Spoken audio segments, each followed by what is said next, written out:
संकेत को पहले समझिए कि साक्षात संकेत क्या होता है।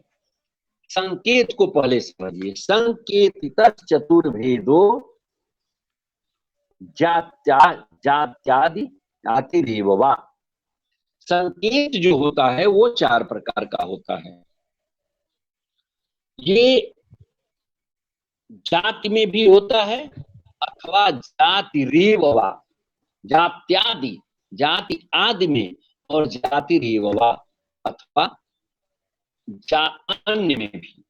अब ये पहले इसको देखना है कि हम अगर किसी भी शब्द का क्या अर्थ होगा इसका निर्धारण पहले कैसे हुआ। जैसे ये गौ है, इसको गौ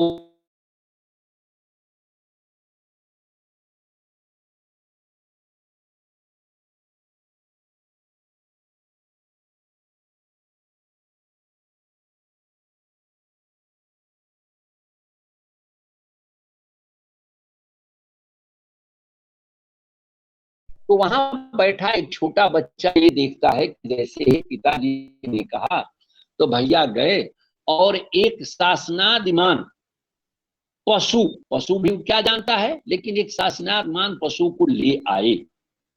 और जैसे ही वो कहते हैं कि गाय को ले जाओ और घोड़े को लाओ, तो देखता है कि उस शासनादमान पशु को ले जाते हैं और किसी शासनादमान से विहीन पशु को लेके आते हैं।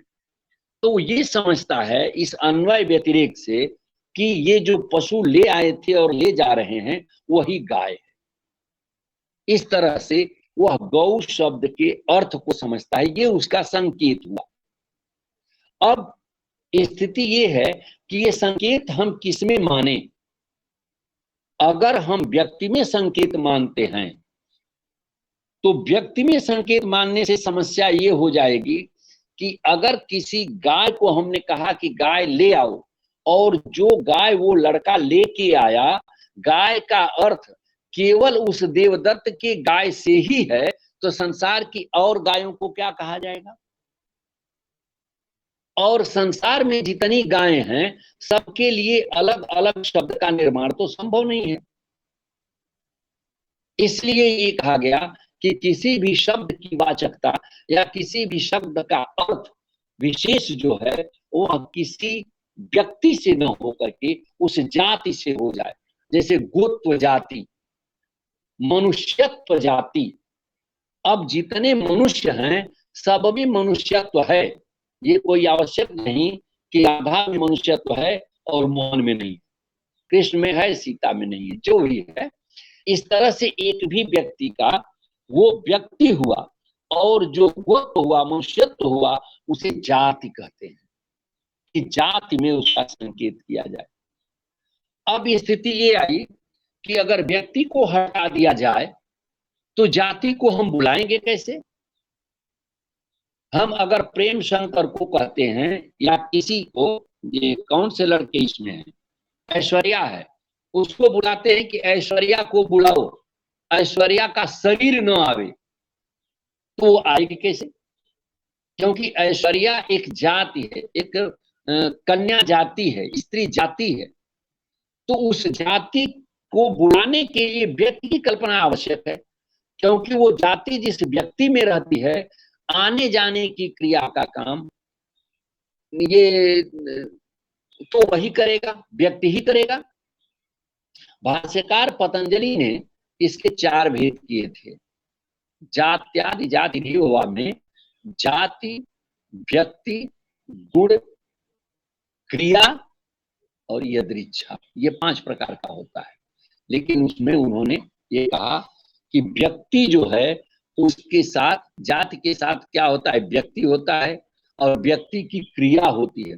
गाय जा रही है, बैठी है, खा रही है, या उसका गुण होता है, गाय लाल है, गाय सफेद है।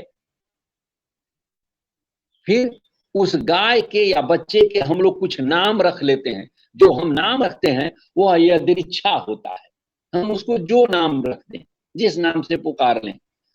क्यों?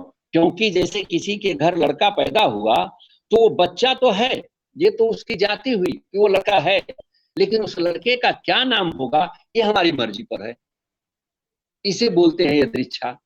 तो इस प्रकार से ये 4 प्रकार से इनका संकेतक ग्रह किया जाता है। अब स्थिति ये आती है कि साक्षात संकेतितम यो अर्थम अभिधते सवाचक।